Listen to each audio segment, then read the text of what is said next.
이란은 여기에 대해서 반박하는 걸 들어보면 일단 최첨단 무기 아직 손도 대지 않았다 이렇게 반박을 하고 있고 그 파괴력 큰 탄도미사일 같은 경우에는 좀 전략적으로 아끼고 있다는 분석들도 있긴 하더라고요. 이 분석에 대해서는 어떻게 판단하세요?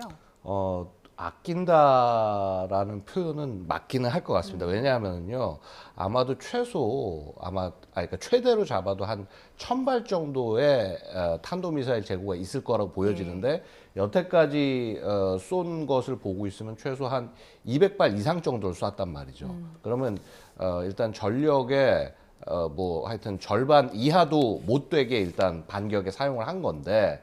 물론 이제 이게 사용하는 양상을 보고 있습니다. 예를 들어서 이렇습니다. 지금 UAE에 지금 굉장히 공격 많이 했지 않습니까? UAE 공격한 것 보고 있으면은 한 탄도미사일이 한 170여 발 정도. 그때 자폭 드론은 한 680여 발, 690여 발 정도 발사했습니다. 그러니까 거의 한 5배 정도 차이가 나지 않습니까? 자, 이런 섞어 쏘기 방식을 하는 것이 사실은 이게 우크라이나 전쟁 이후에 어떻게 보면 새로운 공격 양상이 그렇습니다. 러시아가 우크라이나를 공격할 때 그렇게 했고요. 우크라이나도 마찬가지로 러시아한테 공격을 갈 때 자폭드론 먼저 보내면서 상대방 방공망을 소진시키고 그다음에 중요한 표적에는 탄도미사일을 공격하고 이런 방식을 썼다라는 거죠. 그래서 분명히 뭐 이란이 아끼고 뭔가 이거를 결정적 무기로 쓰려고 하는 건 맞는데 자, 문제는 과연 그렇게 보존하고 있는 미사일들이 결국 저장고나 이런 데 있는 이런 미사일들이 잘 보존이 돼서 전쟁 후까지 이걸 끝까지 쓸 수 있느냐. 아마 이것은 어떻게 보면 그 미사일 저장고들을 지금 찾아가지고 파괴하는 작전들을 미국과 이스라엘 연합군이 지금 수행을 하고 있는 것이거든요. 그러다 보면은 아마도 그렇게 이란이 생각하는 것만큼의 결과가 나오기는 쉽지 않을 수도 있다. 그리고 지금 일단 이 해군력 같은 경우 보고 있으면 원래 이란 자체가 해군력이 대단하지 않습니다만은요. 예를 들어서 이제 샤헤드 바겔이라고 그래서 항모를 만들었단 말이죠, 이란이. 항모를 만드는데 물론 거기 항모에 띄울 함재기는 없습니다. 함재기는 없다 보니까 이제 거기 무인기를 위주로 띄우는데 물론 이제 그 항모가 아마 얘기를 들으셨지 모르겠지만 국내 조선사에서 만든 컨테이너선을 개조를 해서 항모를 만들었다고 그래요. 근데 상선을 개조해서 만들었다는 거는요, 그거는 군사적 공격에는 거의 엄청나게 취약합니다. 원래 상선 자체가 전투를 위해서 만들어진 게 아니기 때문에 몇 발을 맞아도 곧바로 침몰할 수밖에 없거든요. 그래서 결국 그런 운명을 맞았고요. 뭐 9척이다, 뭐 11척이다, 뭐 이렇게 뭐 격침할 때 얘기하는데 이거는 이제 주된 수상함들 위주로 그렇게 얘기를 할 수가 있고 사실 좀 우려스러운 것은 잠수함 전력들. 왜냐하면 이란이 굉장히 잠수함들에 꽤 집착을 많이 해서 처음에는 이제 러시아 수입한 킬로급 잠수함 3척 정도가 다였는데 아시다시피 우리 천안함 폭침의 주역으로 알려진 연어급이라는 잠수함이 있어요. 이거를 이란이 10척 정도 면허 생산했단 말입니다.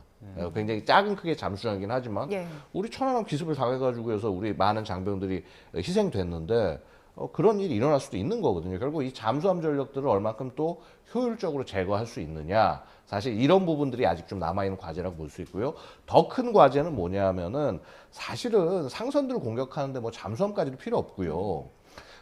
그 고속정예, 뭐 미사일, 어뢰 같은 걸 장착하고 공격을 한다거나 아니면 기뢰를 띄운다거나 이것만 갖고도 충분합니다. 그리고 그것을 주로 하는 것이 이제 혁명수비대에 소속된 해군. 사실 이게 정규군은 아니고 거기는 이제 약간 게릴라 성격이 강한데 여기들이 주로 테러 임무들 같은 것들은 여기들이 수행을 하거든요. 그래서 이제 여기를 얼만큼 효율적으로 무력화시킬 수 있냐 이런 것들이 남아있는 과제죠. 지금 설명해 주신 부분은 이제 공격망 측에서 설명을 해 주신 건데 방어 측면에서 봤을 때 전쟁 직후에 핵심 방어망이 거의 파괴가 됐기 때문에 지금 뭐 이스라엘이나 그 미국 전투기가 이란 영공을 막 넘나든다고 하더라고요. 지금 방어망은 어떻습니까?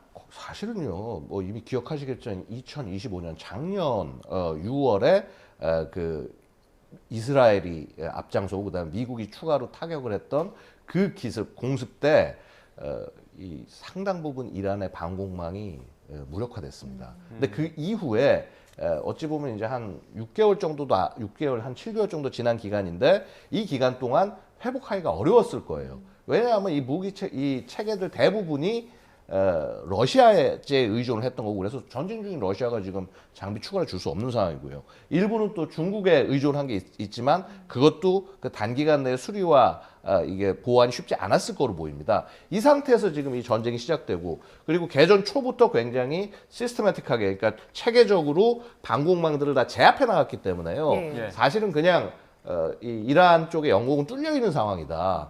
그러다 보니까 일방적으로 지금 이스라엘과 미국이 공격을 가하고 있고요. 아마 이스라엘 같은 경우는 거의 200여 대 항공기들 자신들이 갖고 있는 전투기 전력을 거의 다 투입해서 지금 이번 기회에 이란 군 자체를 거의 괴멸시키겠다라는 각오로 지금 모든 부대들을 지금 파괴해 나가고 있다라는 거죠. 사실은 이 트럼프의 굉장히 어떻게 보면 자신감 넘치는 발언이 미군의 능력에 대한 믿음이기도 하지만은 이스라엘이 그 여태까지 추진해 오고 이렇게 수행해 오고 그래서 성과를 낸 이런 부분에 대한 신뢰에도 상당 부분 바탕하고 있다고 볼 수 있겠습니다.